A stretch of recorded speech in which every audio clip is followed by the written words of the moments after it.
So I want to talk to you today on the Wednesday of Holy Week about Mark chapter 14.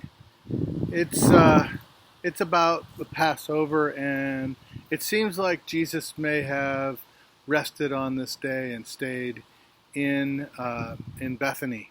It says this: It was now 2 days before Passover and the festival of unleavened bread.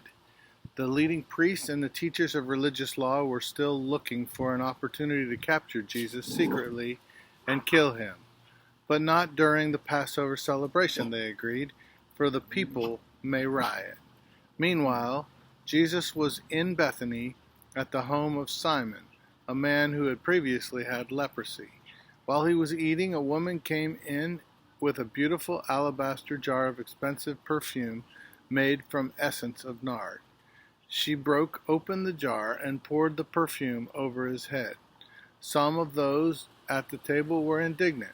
Why waste such expensive perfume, they asked.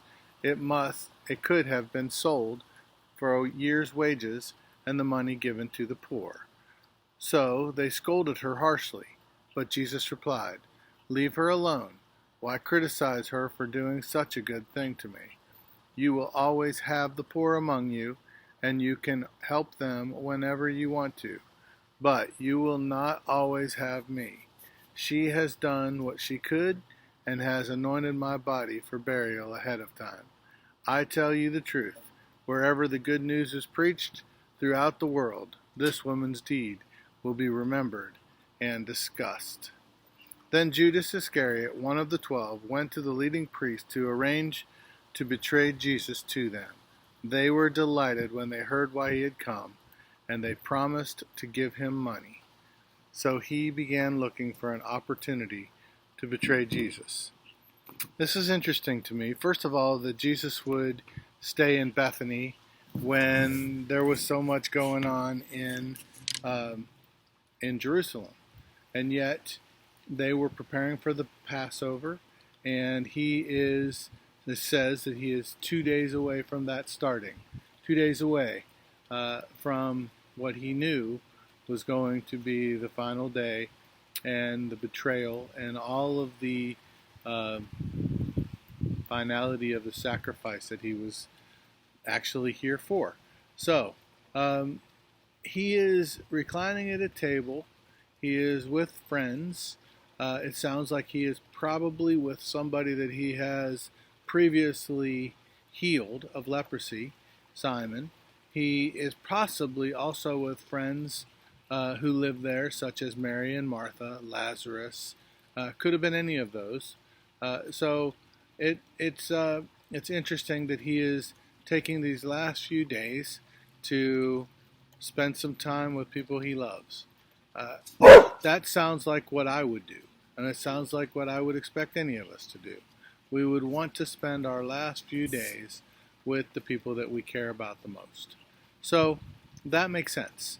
It says that the religious leaders were doing their best to try to figure out a way to capture him, to trick him, to get him into something that they could accuse him of to get rid of him. And they were not doing well with all of this, which seems funny to me because they're having Judas Iscariot come in and offer to betray him. Doesn't really set up a lot of I don't know, real evidence against him. All it does is it just fulfills prophecy, which is an important thing, right? So this Wednesday is a day where Jesus is spending time with friends. He seems to be relaxing, while the religious leaders are scuttling around trying to figure out a way to capture him. I wonder where we are today. Are we finding time, making time to do what's important in life? Are we making sure that we're spending time with the people we love and care about? Are we really going over and above with what we can or can't do so that we can make the most of every moment possible? I hope so. I hope so. And I hope that you're not looking for ways to skirt around what's really important this resurrection season, this time when you really are given the opportunity to realize who Jesus is. The culture offers 2 times of the year when it's really open to church and who God is: Christmas and Easter. This is Easter. This is resurrection season. This is the most important time of the church, when Jesus gave his life so that all who would could come to know him. It says in Romans 2, all who will confess with their mouth and believe in their heart that Jesus is Lord will be saved. Today is the day. He's resting. He's calling you deeper. Are you willing to give your life to him, to truly follow him, to serve him with all you are? I hope so, and I look forward to spending eternity with all of you who say yes to him. God bless. Enjoy your day.